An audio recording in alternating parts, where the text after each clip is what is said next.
স্পেনের কাছে হেরে অশ্রুসিক্ত বিদায় রোনালদোর, শেষ হলো বিশ্বকাপ স্বপ্ন। সোমবার যুক্তরাষ্ট্রের টেক্সাসের আর্লিংটনে A&T স্টেডিয়ামে বিশ্বকাপের শেষ 16 ম্যাচ স্পেনের কাছে 1-0 গোলে হেরে বিদায় নিয়েছে পর্তুগাল। আর এই হারের মধ্য দিয়ে চোখের জলে নিজের শেষ বিশ্বকাপ থেকে বিদায় নিলেন ক্রিস্টিয়ানো রোনালদো। ম্যাচের একমাত্র গোলটি আসে দ্বিতীয়ার্ধের স্টপেজ টাইমের প্রথম মিনিটে।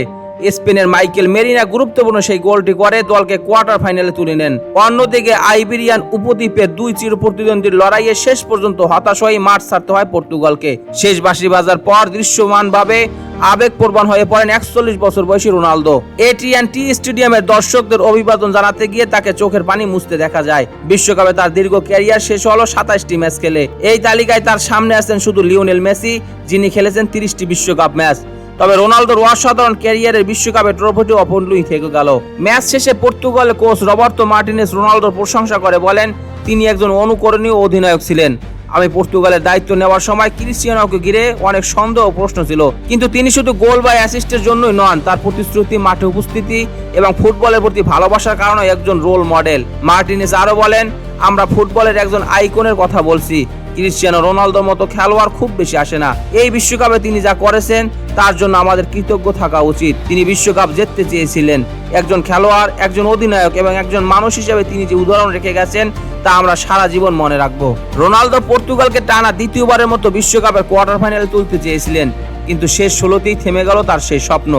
আন্তর্জাতিক ফুটবলের সর্বোচ্চ 146 গোল এবং 233 ম্যাচ খেলা রোনালদোর বিশ্বকাপ অধ্যায় শেষ হলো ফুটবলের সবচেয়ে বড় মঞ্চের শিরোপা ছাড়াই।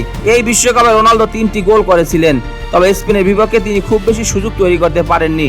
স্পেনের গোলরক্ষক উনাই সিমোনও দুর্দান্ত ফর্ম ধরে রেখেছেন। বিশ্বকাপে গোল না খাওয়ার সময় বাড়িয়ে 609 মিনিটে নিয়ে যান। রোনালদোকে পুরো 90 মিনিট মাঠে রাখার সিদ্ধান্ত নিয়েও কথা বলেছেন কোচ মার্টিনেজ।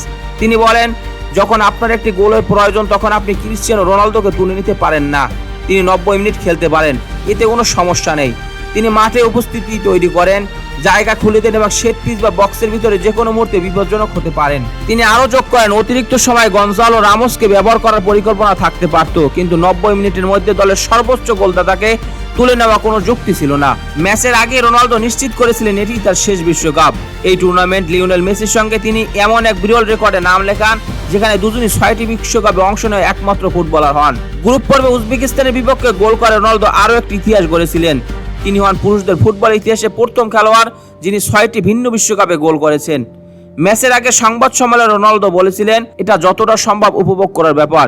এটি আমার শেষ বিশ্বকাপ, তবে আশা করি আগামীকাল আমার শেষ ম্যাচ হবে না। তবে পর্তুগালের হয়ে এটি তার শেষ ম্যাচ কিনা সে বিষয়ে এখনো নিশ্চিত কিছু বলেননি আল নাসের তারকা।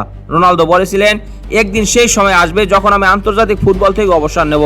তবে আমি সৎভাবে বলতে পারি, আগামীকাল যাই ঘটুক না কেন ক্রিস্টিয়ানো 100% নয় 1000% পরিষ্কার বিবেক নিয়ে বিদায় নেবে, কারণ আমি ফুটবলে আমার সব কিছু দিয়েছি। তিনি আরো বলেন, আমার আর কিছু প্রমাণ করার দরকার নেই।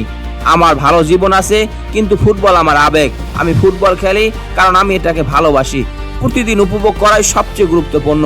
আর এই বিশ্বকাপে আমি 3টি গোল করেছি, খুব খারাপ করছি না, তাই না? শেষ পর্যন্ত রোনালদোর শেষ বিশ্বকাপ শেষ হলো অশ্রুতে, কিন্তু ফুটবলের ইতিহাসে তার নাম, তার রেকর্ড এবং তার লড়াই চিরকাল স্মরণীয় হয়ে থাকবে। দর্শক, ক্রিস্টিয়ানো রোনালদো সম্পর্কে আপনার মতামত কি? চাইলে কমেন্ট বক্সে জানিয়ে দিতে পারেন। খেলাধুলা বিষয়ক সকল আপডেট সবার আগে পেতে স্পোর্টস মিডিয়ার সাথেই থাকুন। পেজটি ফলো দিবেন, চ্যানেলটি সাবস্ক্রাইব করতে ভুলবেন না। ধন্যবাদ সবাইকে।